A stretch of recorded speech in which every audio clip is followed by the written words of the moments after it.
Yeah, well, so I've been with my girlfriend for 5 years, and like essentially, I know she wants to get married. Like it's something that she values a lot more than I do. Growing up, I always thought of, yeah, I'm gonna get married, you know. And now the only concern that I have is like I've been following people like First Man, right? And he talks a lot about, Chris is very anti-marriage, but he's not anti long-term relationship, you know. So I'm kind of struggling whether like I should let the government in my relationship, that kind of thing. That is maybe the biggest concern, you know. So yeah, I don't know. Like maybe from that standpoint, at the end of the day, there's not much as guys that we get out of marriage. I think we get a lot from a long-term relationship and fatherhood. But I wonder if this is something I should still do, maybe to just please her, because I know that's something she would like. But I know I could also convince her otherwise. It's not like I'm completely like hopeless. It's more that I would like to know what's a good path forward with this.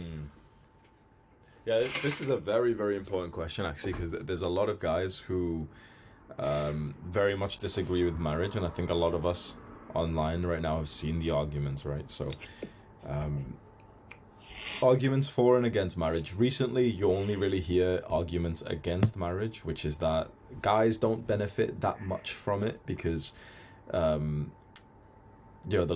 laws are quite blatantly sexist towards women. If there is any problems in the relationship, the woman can divorce, and usually the man is more successful than her, and so she'll get more money and stuff, right? So there's a lot of problems we've seen, and a lot of relationships do end up in marriage. One thing that Chris Williamson told me, so he's the host of, the Modern Wisdom podcast, really, really intelligent guy. Like he's done multiple podcasts with Jordan Peterson, really smart guy, done hundreds of episodes with researchers. So he investigates like the research onto relationships. And we ended up speaking, and one thing he just said to me was, of the reasons why divorce isn't worthy, it's all based on statistics of the average person. So, the average marriage lasts 10 years. 40% of marriages end in divorce and stuff. And Chris started shouting. He was like, but you're not average. You're not average. Like, listen, you're not supposed to listen to these statistics because they're based on just normal people. And you never wanted to live that life anyway. So first of all, just think right now that all of the beliefs we probably have about marriage, especially recently, the negative ones that, a lot of people are talking about, it's just based on like statistical averages. So on average, most marriages are unhappy. On average, most marriages are like dead bedrooms where they're not even having sex anymore. On average, the woman will push forward the divorce, not the man, and everything. On average this, on average this. But on average, guys our age are fucking losers. On average, people are fat.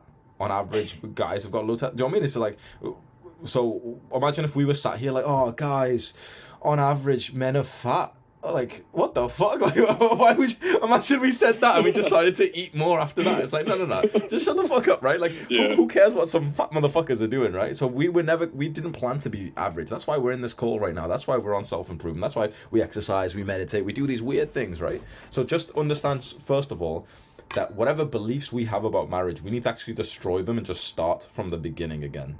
So let's start completely fresh. What is actually the point in marriage? There's two reasons. One is to get married in front of the government, and two is to get married in front of God. Now, I think to make this the easiest way, we can make this the shortcut.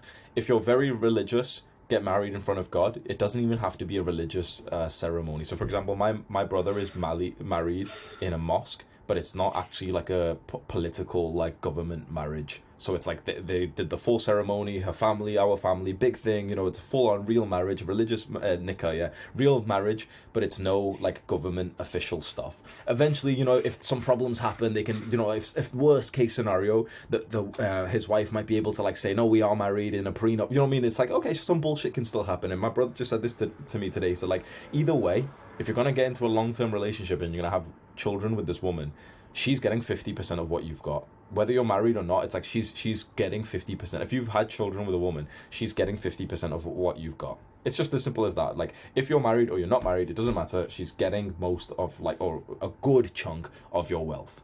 Okay, so straight away, okay, so it's like if you're having children with her, already assume that like the negative of marriage where you lose 50% of all your assets, it's already on the line anyway. If you don't want to have children with her, then you don't need to listen to this conversation, but let's talk about, okay, a real long-term relationship where you're going to end up getting into becoming parents as well, right? So at that point, it's like the risk is already there.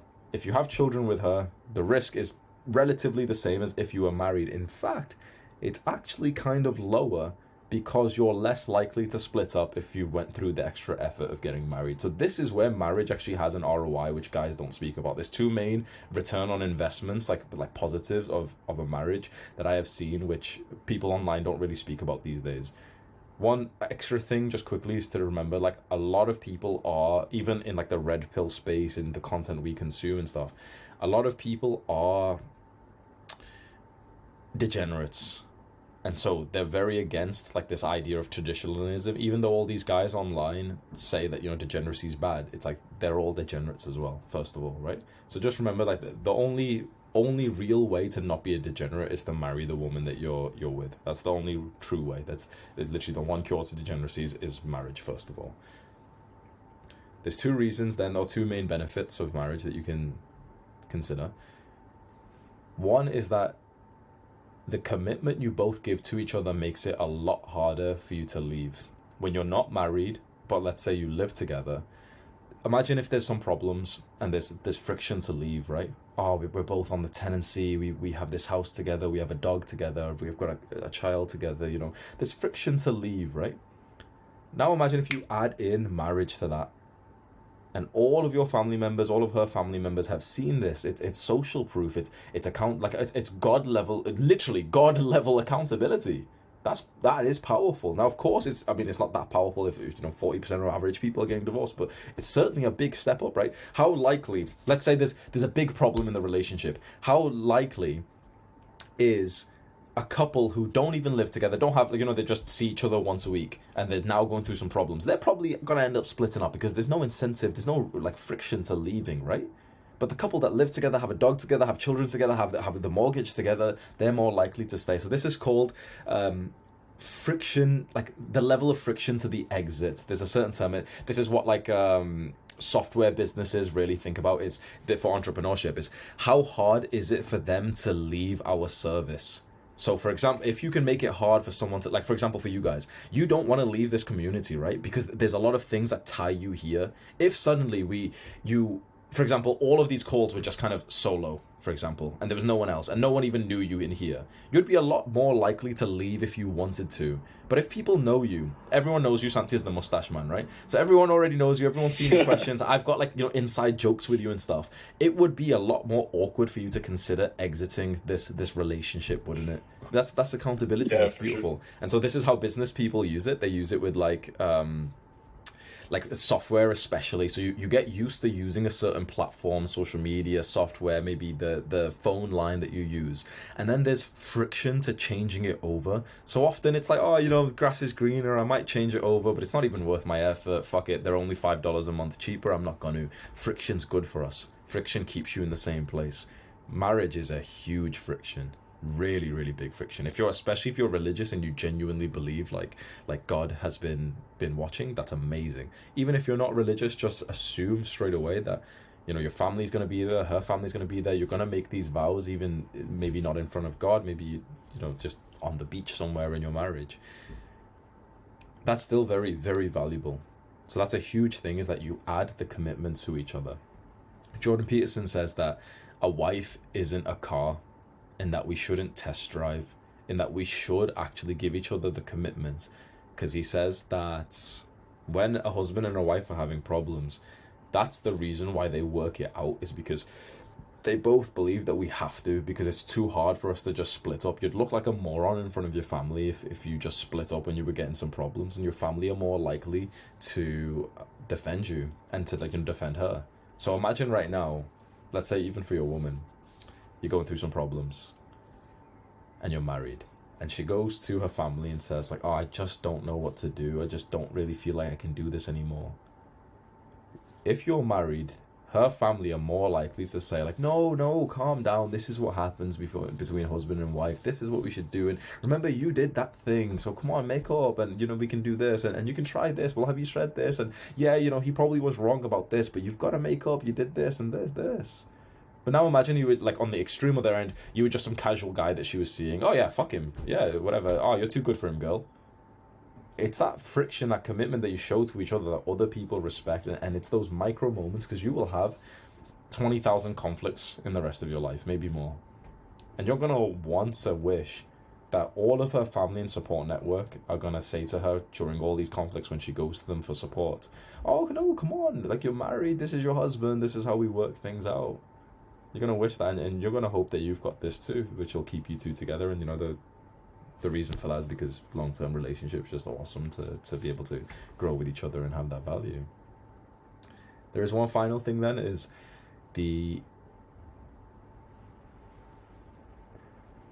another benefit of marriage is that it increases straight away the quality of woman that you can get. Because the truth is, lower tier women don't expect you to marry them. It's just as simple as that. Lower tier women do not expect you to marry them. Certainly there's still some like bad women who want to get married, fine, but in general, women who want to get married, or let's say in general, better women will enforce that they want marriage more, to the point, which is those ultimate top tier women who literally don't even date guys, they just will get married first. These are the girls who genuinely will not even have sex with a guy before marriage. These are like literally the highest value women that there are, right? There's not many of them in the world, but like when you think about it, so it's like, okay, just being open to marriage unlocks a higher tier of woman, and it's almost like a test for your woman. It's like, if she doesn't want to get married, and if she's got a good reason, she's quite based, and she's like, okay, anti-government, okay, fair enough. But if she doesn't think about it at all, it's like, it's kind of says something about her. Not the wedding, right? But just remember this, not like the fairy tale wedding, that's like materialism and stuff, but the act of marriage and commitment. If she doesn't like really crave your long-term commitment, and she doesn't want to give it to you, and she doesn't want to gather the family to see you two make the vows, it's like, that might be a little bit of a red flag to show that, okay, her values maybe not that high. And just quickly, then the last other thing I would say is it actually makes her genuinely love you more if you do it right. So as we're reading the way the superior man, again, on average, guys do this wrong, right? So we can't just follow what they say, but pretty much the grasp, like what you'll grasp from this book, this is like the ultimate Bible for man's relationship with the world and with his woman. And what you'll really grasp, if there was like a few core lessons, is that women desperately need security and commitment. A woman's true like love blossoms when you show her that you have this unwavering commitment to her, this like undisturbed love for her. And so you can tell her your logical answers as to, oh yeah, the government issue, but it's like, oh yeah, sure, and she can accept it in a logical answer, but her feminine energy needs that level of commitment from you. This is like how we were able to get to like the next level of like male and female dynamics, was when man started to say, like, in front of his God, I am with you, I will protect you, I will provide for you. And certainly the job is not done after that. The goal is not marriage, right? The goal is to be happily married for 80 years. But when you've given this commitment to this feminine woman who is inherently anxious, who inherently overthinks and has this inherent like abandonment issue, most women do, even healthy women still anxious about abandonment sometimes, you put her onto the next level of like openness. Most guys squander that gift, and straight afterwards they're not implementing principles like this, and they're just wasting time, they turn into idiots and stuff, and they just go to work and just act like chumps. But there is a large amount of value that comes from curing her anxieties, to say like, look, like, this is the commitment I'm making to you. What do you think about all that, Santi? That you're officially my best man and everyone else is invited to my wedding, man. Yeah, but no, I appreciate it. That's really good advice. And I mean, you just confirmed what I wanted to believe, that marriage is a way to go because of the things that he said, the security that he gives to the woman. The only thing that I'm still kind of struggling with is age, and honestly, it's a bit of like Chris, like Chris is a person, like he's all about like trying to delay it as much as possible. So that changed my mind because otherwise I'm 27 and I was thinking of doing it this year. If I was going to go for it, it's like this year. But now I really don't know about age. What do you think quickly about age? I don't think age is a factor you should consider at all, personally, because age Yeah. is it's kind of like this weird metric that's not actually a valuable like indicator for anything when you think about it. Because there's guys who are 16 years old and more wise than us, and there's men who are 45-year-old and they're complete idiots. So age, I don't think age actually matters. I think we shouldn't just ask, okay, how old are you? I think we should ask, are you logically ready? So a big mistake, and I think where a lot of divorces come from and unhappy marriages come from, is emotions. I don't think we should get married based on emotions. I think that's the huge problem these days is romance is overrated, honestly. Romance should be like the cream on a cake. It should be like, the cherry on top romance. But relationships have not been romantic for most of life. They've just been logical. I am man, she is woman. I am fertile, she is fertile. Okay, sweet. For 90,000 years, we lived like that. And then we switched into more of a intellectual one, which is, I am man, she is woman, she's fertile, I'm fertile, she's a virgin. I can take that. And also, her family is high quality. Now we're talking. Those relationships are brutally more successful than the ones based on romance. Now, if you add all three layers at once, well, that's probably a top 1% relationship. So what I would ask you is, okay, let's forget about your age, but let's think about some logical metrics, some logical decisions that we can ask of, are you or would you be financially ready for this? Is this the right woman? Not based on how you feel of like, oh, it's fun to spend time with her, but let's talk about let's talk about data. Let's talk about some real like facts. Okay, she is this. Her parents are like this. Not that her parents are nice to me or anything, but like, okay, her parents are still married. They've been married for 26 years. Her parents are religious. It's like, it's almost like it's not exactly a binary, like yes or no. Obviously, in the end, almost everything is kind of like a scale of like, okay, how religious are they? But it's just something to consider. Like, you've said, okay, with age, I would take that away and I would ask you, what logical arguments are you using to determine if you're ready or not?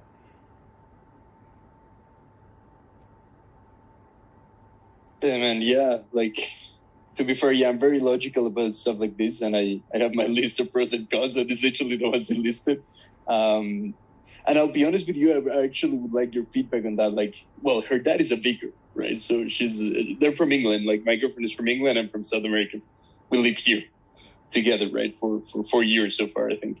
And yeah, so her family is religious. They're married, but the only problem that I've seen after reading The Way of the Superior Man is that they're very depolarized. Like her parents, right?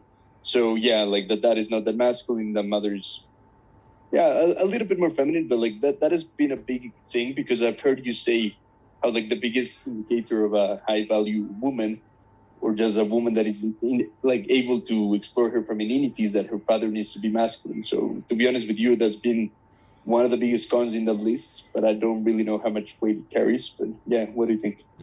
Okay, so her parents aren't very polarized. Her father's not very masculine. Her mother's not very feminine. At the moment, with more experiences that I've had, that's something that I'm caring a lot less than what their polarity is like. The reason why is because now that we're practicing these things, we realize like how easy it is to slip into depolarization. One thing leads to another, and before you know it, the guy's been working full time. He's forgot he's working late one day, and then before they know it, it's like they've not had sex for a month and stuff. It's a sad existence. We don't want to live like that. But that's not one of like the metrics that I personally really care about in terms of their sexual polarity. It'd be awesome if your daughter your future wife grew up seeing polarized parents. That's really awesome because she would stem from that. But to be fair, it's like even when women haven't seen that, if you're polarized with them, then they're still polarized with you. Do you know what I mean? So it's that's what it is. But I would say more important things are risks for divorce. So I would say, for example, logical like answers. If I could give you some logical questions, is does she have degenerate hoe friends?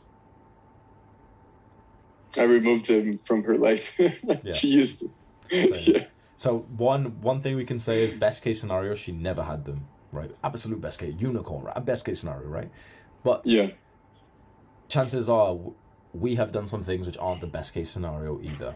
So usually on level, you kind of meet a woman who's your complementary opposite, and the fact that you've helped her remove them, and depending on like your analysis of this, if it was like a true transformation for her, you know, women are very, like, as men as well, women are very like social creatures, anxious and stuff, and so oftentimes like it's normal for me, for example, I can meet a woman who's got hoe friends, and it's only really as she meets you she begins to see more of the light of like the anti-modern hoe times, and she starts to realize how bad those people are, and it almost like hits her like a just basic common sense realization of like, yeah, like, you know what, I don't even like them, I just kind of hang out with them. And now that, you know, you like the man in her life voices that they're not good for her, straight away it's like no complaining, she's like, yep, this is right. Was that somewhat similar for you?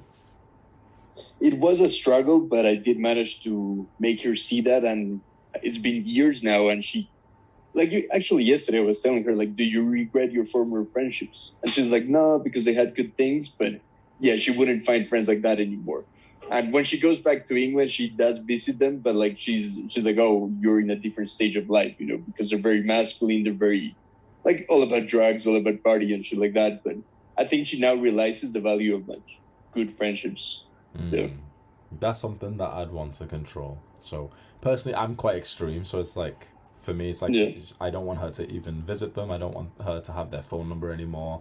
For me, my girl, she got a whole new phone number and everything, and she's got 5 people in her contact list. I like to go quite extreme, just because like I live that way. I've got 10 people in my contact list. You know what I mean? So, just something to bear in mind. These are things that I think most men are too scared to manage. And I certainly think that you can go, you know, the other side, the sort of like you know, red pill alpha male thing, and that can certainly be bad because it can make you seem insecure, and it can kind of ruin like the loving dynamic. Yeah. You should never really guide your woman through aggression and force and like, oh, if you're like this, then I'll leave you and stuff. Because I've done that before, and the woman, she will comply because they love us, but the resentment will build, and you'll realize that she's complying out of force, and that's never a good thing. You want her to comply because she believes it's a good idea, and so it seems like you've done it well, and you know, she still cares about her social life and stuff, which is absolutely normal.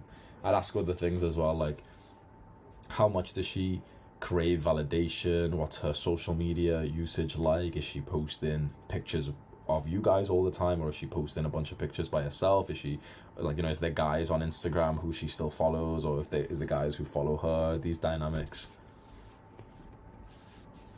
Yeah, all good in that area. Like, honestly, I think that has improved over time. Yeah, like it's pretty ideal. It's pretty ideal. She doesn't post, you know, like OnlyFans shit, or like she doesn't have guys DMing her.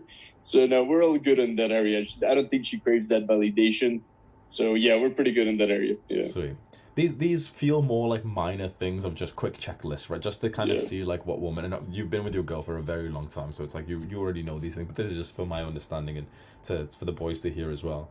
But we can get on to some deeper things which seem very blue pill.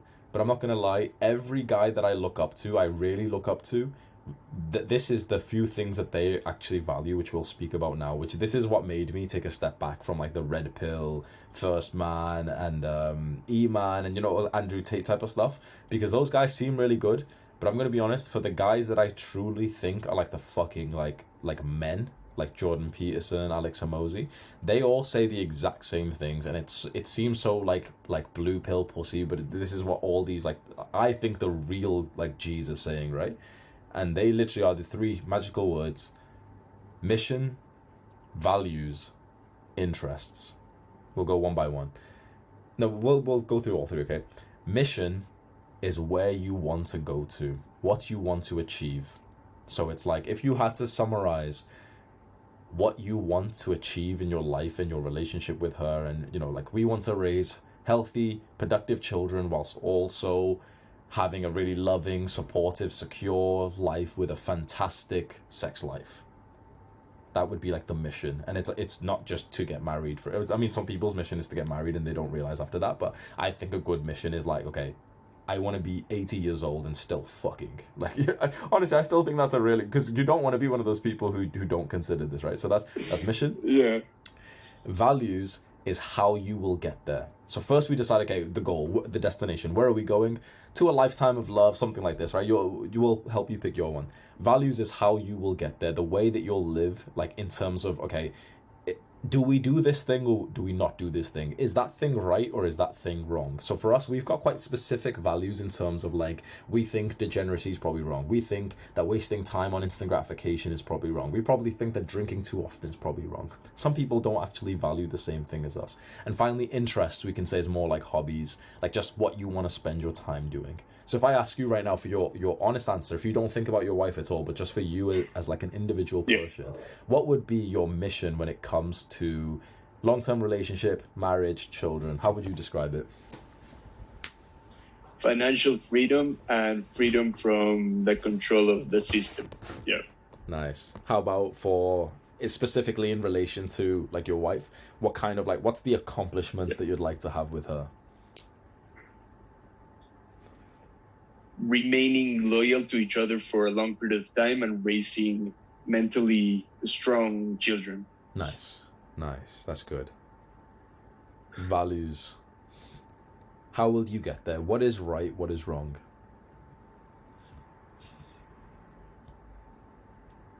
Oh shit.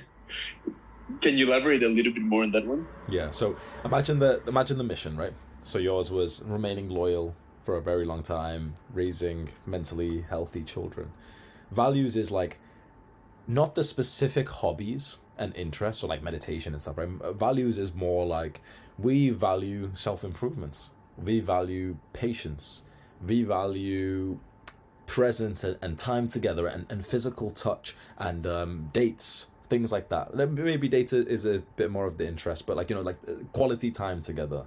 For you, for example, a thing that I like, even though a lot of people criticize it, is the love languages. So have you heard that before? Yeah. So is yours, like, a part of your value should be, okay, well, we will get to the mission in a way that feels like it is right for you and the things that you know are true about the world. So I'm assuming, just for you, I'm assuming it's like going to be self-improvement related. Is that right? Yeah, something for sure. like delayed gratification. We'll work hard. We'll be like disciplined in this thing. We know that some bits won't be easy, but we'll have adversity. Is there some things that you would say for this? Yeah, for sure. Like discipline and long-term thinking. Yeah. And finally, interests, hobbies. So these are things that you literally just do, you know, at 11 a.m. Okay, you've got this community that you enjoy. Maybe you like going to the gym, you like eating clean, you like looking into finance, these things, right? Yeah, exactly. Literally that. So you take these three things that you've just spoke about, and you should do this in your own time. You should really journal about this. Yeah. And you want to see how much of an overlap there is with your woman. Because the best case scenario, actually, there's a very big overlap, especially with the first two. You don't need to have all the same interests and hobbies as her. You know, we can be into MMA and she doesn't need to, and she can be into like, you know, watching some documentary. We don't need to. That's still fine. But if you can have a few big interests and hobbies, for example, let's say, okay, both of us like going to the gym, for example. Alex Hormozy said this, which I really like. He said, it exposes you to the same stimuli, which means that over time, you actually stay compatible with each other. I love that phrase. It exposes you to the same stimuli. So he was talking about him and his wife, and he said, there's two main things we like, business and fitness. And so we work together, we train together, and of course, you know, they train. He said that we work on opposite sides of the rooms. We never go into the same meetings. We like sometimes do separate workouts and stuff. But it means that we're both on the same life path, and that means that we're going to be exposed to the same stimuli. We're gonna like be developed in the same way. Someone who's really into fitness is most likely somewhat very similar to the other person who's really into fitness as well. That means your values develop. They start eating the same similar foods. They start understanding the same phrases. They have the same values, and they understand the same things. So if we started with hobbies, how much of your hobbies and interests overlap with your woman? That's the only thing that I see a bit of lack, because for me it's philosophy, it's finances, productivity, and fitness. And for her, she's trying to discover her hobbies. I've been encouraging her a lot because she didn't really have hobbies, so now she has a little bit of like digital art, which I'm also kind of into. But I think we definitely need to find something in common. That is the one that lacks. The mission, she also wants, like, this mission of being a mother for her is important, and the values of discipline is also something that I think she's improved on. I would say maybe just the interest is the one that is lacking right now. I wouldn't say it's lacking, because it's totally normal for like a masculine man, feminine woman to have different interests. It's very normal. But I'd say one big interest that you both share together, as for most couples, it'll just be the gym, really, because that can be male and female. And it's just really good to keep both people happy, keep both people like sexy and healthy and everything. But it's the first two which I think are the most important. It's, you want to live like this. The mission is to live this life where you grow your children in a way that's very different to modern times. You want your children to be like the top of the class, the 1%, something like this, right? You want them to be really healthy. You need to make sure your woman has got the same kind of insights, not just something like, because everyone says like, oh, I just want to have kids to make them healthy and stuff, but she genuinely, like, that's genuinely what she actually wants, and that's what she's actually like pushing towards. You see her making the right answer, like choices to that. If you can match the first two, mission and values, you're going on the same path. And I'm beginning to realize that that's actually like that's the key to that relationship where both of your hair turns gray whilst you're together. That's beautiful. Yeah, thank you, man. I appreciate that. And just because I need to outsource at least a little bit, like, for you, like, you said you've been thinking about kids in 2 years, haven't you? Yeah, and is it for you important to get married before having kids? That's something I'm trying to decide on. So I was just speaking to my brother about it, and he was saying it as well. He was like, he was saying it to me, like, I've spoke highly about religion and stuff, so maybe I should consider getting married first. And it's tricky because I can see the value to it, but for me it doesn't like, it's not right to get married in a way that's not under the eyes of God, because I don't want to just get married in front of like the government. It doesn't really seem very like real to me. Like, there's still some value to it, but I think it's kind of like one of those where it's like the grass is greener kind of thing. Yeah, there's value to it, but there's also like, a pointless side to it, a cost to it, a risk to it. So it's like, what's the point?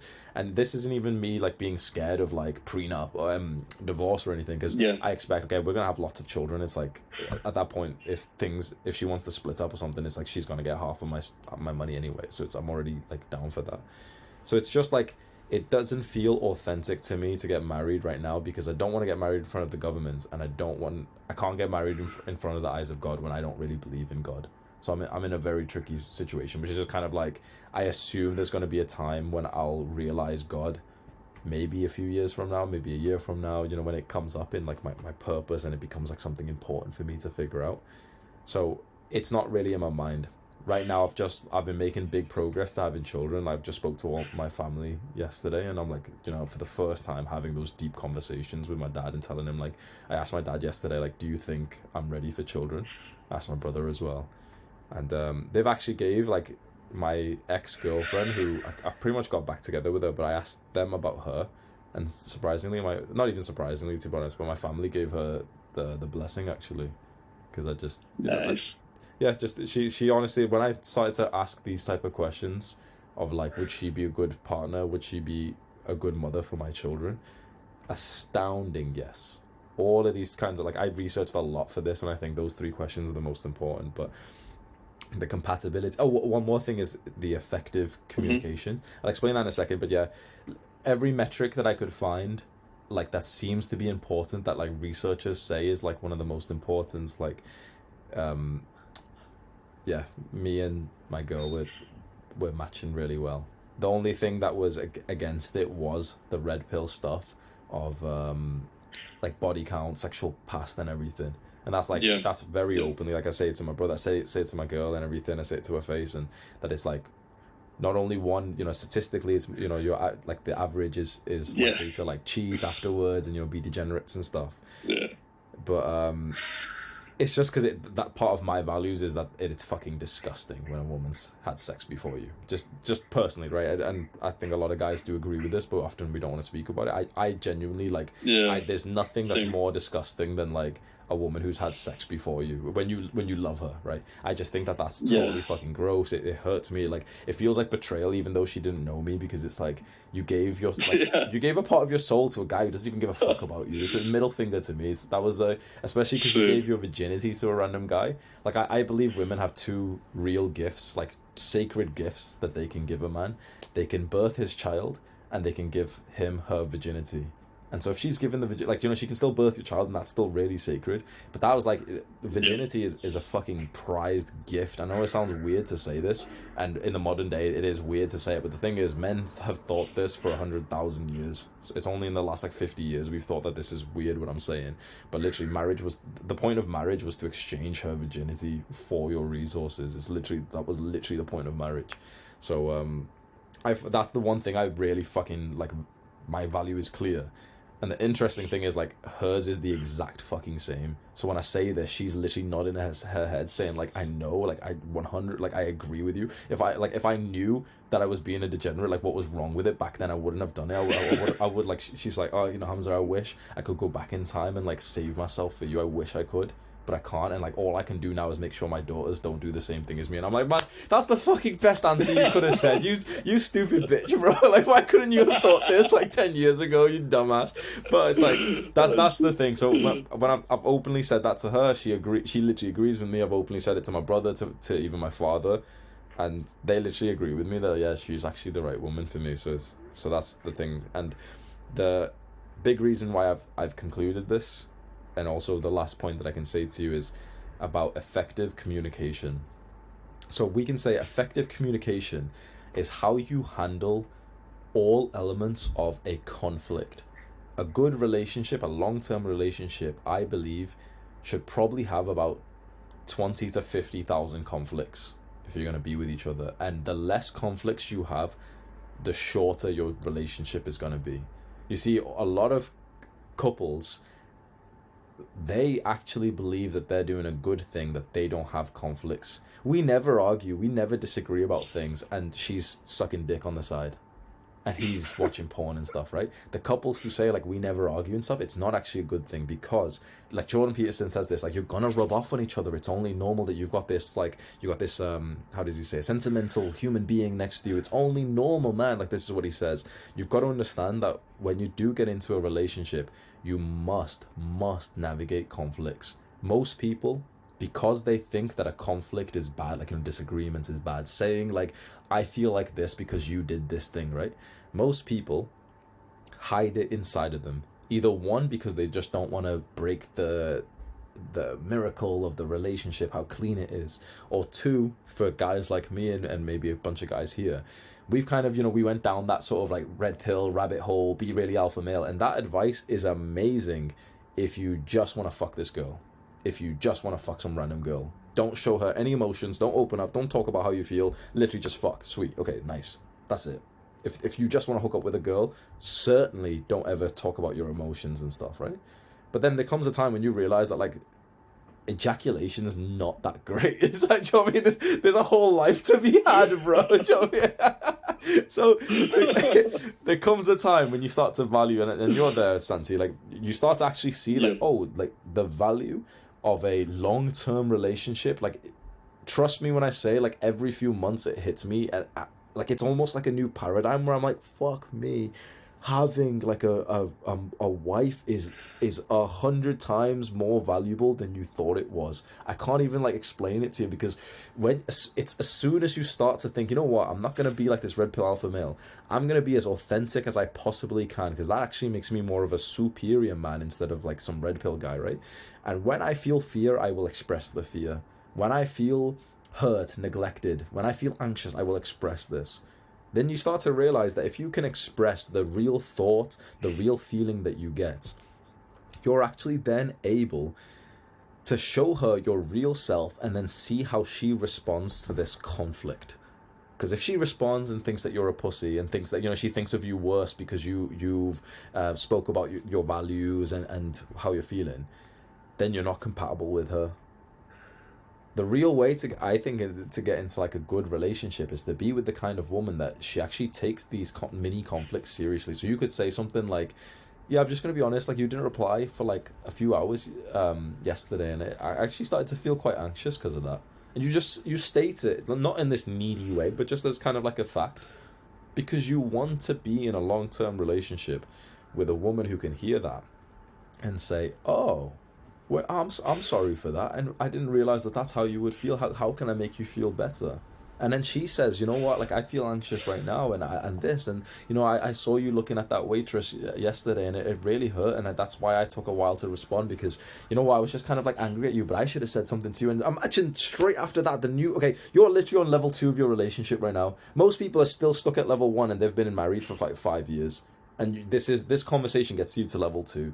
We can go to level 50,000, and after like level 100, you literally would be like these strong advocates for marriage. Most people stay stuck at level 1. They never have this conversation because they're scared of the confidence that it takes to be able to just say something like that. So Santi, you would have had a conversation with your girl at one point to talk about like her friends back at home. You would have talked about these things. You could have ignored it. Yeah. You could have been the alpha male who's indifferent, who doesn't care about these things. And the thing is, if you did that, you actually would have been a weaker guy, because you would have just been overthinking instead. You never would have expressed how you feel. And then you would have been living like this lie. You would have been pretending, and you would have just been like unconscious, like mindless and overthinking when you're next to her. Sometimes you're next to her, sometimes you're making love and you're thinking about that thing that you've not spoke about. And this is where the great happens on relationships. This is where that friction happens. Wow. Shit, man. Amazing. No, thank you so much, bro. And also I just wanted to say, like, I'm very happy for you. Your girl sounded like she made you really happy, and yeah, it just brought a smile to my face to hear that he's back again, and I wish you the best, brother. Thank you for saying that, Sansi.